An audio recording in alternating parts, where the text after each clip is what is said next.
It's now time, though, for us to get into our Bellagio's Pizza very best player of the game. And Will, this week there are a ton of candidates. There are some obvious, there are some not so obvious, but who is your Bellagio's very best player of the game going to this week? I think it has to go to the quarterback, Dillon Gabriel. He's 23 for 34, 341 yards, 2 touchdowns. The most important number, 0 interceptions. Okay. Yeah. Did not turn over the ball, which was a big issue the last 2 weeks, especially in the low red zone.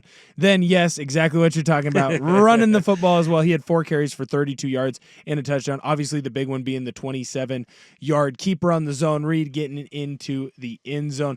I loved everything that Dillon Gabriel did in this game. This is why you brought him into this program. This is what you expected him to be this year. A lot of people called him Bo Nix 2.0. He's not Bo Nix 2.0. He's a different player. He doesn't quite have the same arm, but he likes to run around a little bit more and scamper. So using him in that +1 run game of your own that you were worried about Will Howard being involved in and taking advantage of your defense, using your players' skills against the other team. I loved what Dillon Gabriel had going on today. So making sure you caught that out there. The very best player of the game is Dillon Gabriel. DG. Remember that when you hear the text to win cue in the noon hour of Monday's Danny and Dusty show, and you could win a free delicious pizza from Bellagio's. The other thing I want to talk about with Gabriel, I mean, he has been so solid all year, and honestly, for a game where it was probably his least accurate of the season, it felt like it was maybe his safest passing the ball. Right. It never felt like anything he was doing had them really in any harm's way, which just, as a fan, just gives you this sense of like comfort where you're not like worried about him. And the last couple weeks, even against opponents where the Ducks clearly were head and shoulders above them from a personnel standpoint, Gabriel could still find spots to make plays that he wanted back, and this was not the case. And in the kind of game and atmosphere where you can't afford those plays, Gabriel didn't make any of those. And the other thing that I absolutely love is that when it came down to it, we've seen it a couple times this season, but the scamper. I love when he turns on the wheels. I love when it's by design. I love when it's by scramble. But tonight, him using his legs to get in the end zone, it just capped off what was already a really awesome evening for him. I think that he's starting to show us the complete package, and I think we talked about it a little bit throughout the week. But Jeff Schwartz, who we both follow on Twitter, former great Ducks lineman and NFL lineman as well, was saying, well, we've seen Gabriel have big games. We've seen him as an underdog win that Red River rivalry game last year against Texas. He can do big things in big moments. He can hit the deep ball, which we hadn't seen a ton this year. We had mostly seen B to B+ game from Dillon Gabriel.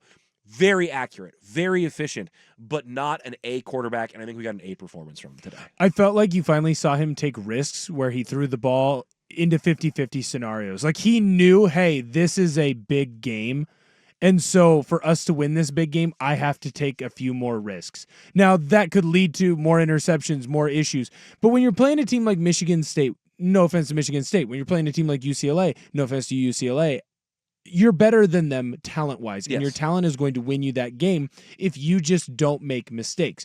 So it's okay to take that check down to Terrence Ferguson at 3 yards instead of trying the one-on-one matchup to Evan Stewart, because you know that Terrence Ferguson is going to be able to run through a couple tackles. Well, against Ohio State, they have extremely talented players as well. Dusty's calling them the most talented college football roster in all of college football, and I don't disagree with him. They have talent on every position group, and they have guys that will be playing on Sundays in every position group. Urban Meyer, who coached national title teams at Florida and Ohio State, said that he thinks this Ohio State roster is the most talented football team that he's ever been around in his coaching career, including those teams at Florida and at Ohio State. That's because he hasn't visited anybody on the West Coast. That nobody remembers us over here on the West Coast. That actually kind of pisses me off. That's frustrating. Well, Schulte, get in here. No, seriously, what the hell did we just watch? We just watched Oregon beat an Ohio State team that just put 35 points up on Iowa, one of the best rushing defenses in the country. I get it, but watch Oregon football before you make that comment. Come on, dude. Yeah, he's saying this. He's saying it as he's traveling around. All I'm saying here is, to win a big game like this, you have to take a little bit more. You have to take more risks. They have to be calculated, and you have to be smart about when you take them, who you take them with, and where you attack this defense. And I felt like in this game that Dillon Gabriel attacked this defense, and he knew when he had times to take risks. And I feel like, for the most part, He succeeded on those. The 50-50 ball to Evan Stewart that he throws where Stewart makes an incredible touchdown catch. The deep throw that he has, again, to Evan Stewart, right? He took chances in one-on-one situations that you don't have to take against some of the other teams because you'll just win just by being that much better. And he executed on most of them in this game.